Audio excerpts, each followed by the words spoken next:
Back on the Frisco RoughRiders pregame show, I'm joined today by Scott Coolbaugh, the hitting coordinator for the Texas Rangers farm system. Scott, in his first season at the helm of the Rangers farm system as hitting coordinator. Scott, thanks so much for the time. It's your first season, and you've done a little bit of everything in your baseball career. You've been a manager, hitting coach, now a hitting coordinator. You even run a construction business. What are some of the challenges that this job poses that you maybe haven't had to deal with at any other point in your career?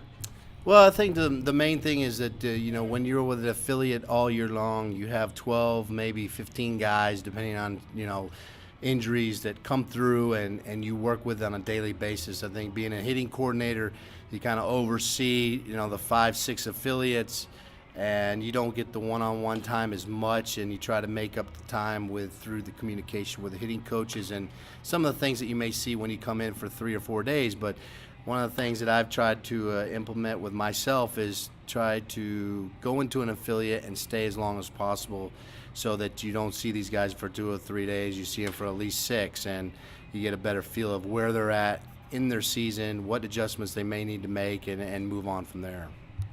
We're with Texas Rangers hitting coordinator Scott Coolbaugh. You're actually back in Frisco, Scott, where you were the hitting coach in 2007 and 2008. How much do you enjoy the opportunity to come back to the familiar confines of Dr. Pepper Ballpark and work with some guys again? Well, first of all, it was great to come to this organization, the Rangers, where I, grew up in and had a first opportunity to play in. And, my first stint here with the Rangers was here in Frisco. We had tremendous teams. We had tremendous talent. The likes of guys like Elvis Andrus and Chris Davis that have come through, Taylor Teagarden, Craig Gentry. So many guys that have an opportunity to play in the big leagues, and you see them grow, and to experience their growth here at this level is tremendous. Double A is the funnest, I think, level that you can be at. And they have a tremendous atmosphere here in Frisco. It's a great home family feeling. They get the fans are behind the team. It's an exciting place to come, and I just enjoy coming back every time that I'm here. You touched on some of the talent that you had in 07 and 08, and that 2008 team in particular made it all the way to the Texas League Championship. Looking at this team, the 2014 team, how would you compare the two, the 08 team and the 14 team? Well, I think it's comparable in the sense that, they have a lot of character, a lot of, they gel as a team, they play as a team, they like being around each other. They enjoy themselves in the clubhouse, and that's an important part of it, that these guys are playing all as one. Number two, I think the talent level is there to the point where these guys are starting to figure some things out. We've got likes of a guy like Joey Gallo that comes in. That's reminds me a lot of what Chris Davis did when he came in from Bakersfield to this level and at a halfway point. So there's a lot of similarities to the clubs that we had in 07 and 08 with the talent level, but also the chemistry that was in the clubhouse, and I think that's proven so far this year, and hopefully they can continue that and finish off this first half. It's almost like you're reading off of my script of questions. I was going to ask you what you saw similarity-wise between Chris Davis and Joey Gallo. Chris Davis, of course, hit over 50 home runs in the big league last season. Those are numbers that some people think are attainable for Joey Gallo as well when he gets there. Can you elaborate at all on what similarities you see between the two sluggers? Well, I think that if you just look at the physical attributes, they're both, just massive human beings. I think Chris is 6'4" and Joey's 6'5", but they're, 230, Chris maybe 240. Just very athletic for their size. They're both left-handed hitters. They both hit for power the other way. That's the most impressive thing, is that you see these guys that hit for power. A lot of it's pull side only, and these guys are hitting the majority of their home runs to the middle or the opposite side of the field.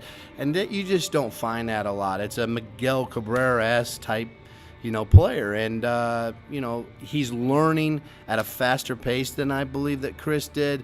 Not to take anything with what Chris has done because he's at the big league level, but Chris's swing miss rate was probably a little bit more as far as the strikeouts to walks, where Joey has taken a first full season at 19 years old and struggled a little bit with that, and now has completely turned it around this year and shown that he has the patience to be able to do some things and allow the pitchers to throw it across the plate before he's going to swing.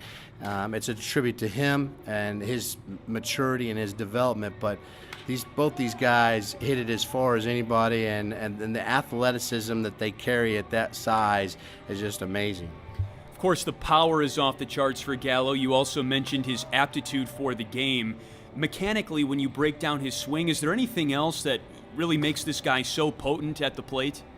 Well, I think that, he doesn't have a lot of big movements. Last year at 19, he had, kind of a big leg kick, kind of swung from his heels, and that's understandable from a kid that's real young, coming out of high school without accolades coming out. But he's realized that if he shortened up his movements and he still has that same amount of power, he's going to be more accurate with his bat.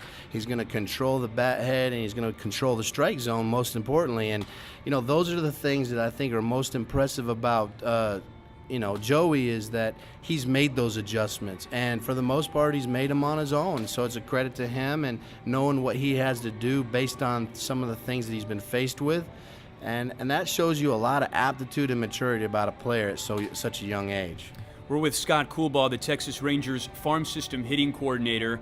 You look at a guy like Joey, his numbers really preceded him in the Texas League. Now that he's so close to the big league club, both in terms of affiliation and just geography, he's generating quite a buzz around here. When he met with reporters yesterday, he was flat out asked if he thinks he belongs in Arlington, and in a very modest and mature way, he said no, he doesn't think that he's ready yet.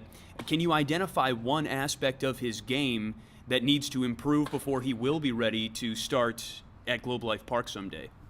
Well, I think just the consistency of, defensively at third base, he's gotten a lot better. He's understanding how to get ready in the position, to move around, adjust himself. Number two, I think offensively he continues to need to be more consistent on making those changes, or showing the adjustment from a bat to a bat, and hopefully it becomes pitch to pitch based on what teams are trying to do against him. And really just, for the most part, all that the results that we see, the numbers that are being thrown up, those are going to happen because the talent is there. It's just a matter of mentally, can he stay focused with that in a full season continuously, knowing that, when he gets an opportunity to go to the big leagues, the Texas Rangers want to have him there for a long period of time and have him be impactful. I don't think that anybody would want a young kid to go to the big leagues just because of his talent and then go up there and have to struggle and get sent back down and have some of the things that basically we really went through with some guys like Chris Davis and Mike Olt and some players of that nature that have had some high accolades, and you kind of rush them to the big leagues because of the need. But at this point in time, there's no need right now, and I think it's gonna benefit Joey in the long run. Of course, the Major League First-Year Players Draft was last week. Taquan Forbes is the second overall pick by the Rangers. That's generating a lot of buzz because of his potential power and acumen at the plate. Have you had a chance to analyze any of the draft picks? And if you've gotten a chance to look at Forbes, what jumps out to you? Well, I think the athleticism obviously is number one. I've only got a chance to see him on video and see him playing some area code or perfect games at bats. He has a really loose swing. It's something that you really like to see from a young kid. The looseness in his swing, the athleticism in his body, the balance, the ability. He doesn't have a whole lot of movement, a lot of smaller moves that allows him to be under control at the plate, which is going to help him in his development down the road. He is 6'3", probably going to grow a few more inches, I would think, at being 18 years old. So there's a lot of upside for this kid. We've had Travis Demerit last year coming out of high school, and he reminds me a lot of like Travis in the sense that he has that looseness in the bat and has, I think, the potential to be an impactful player.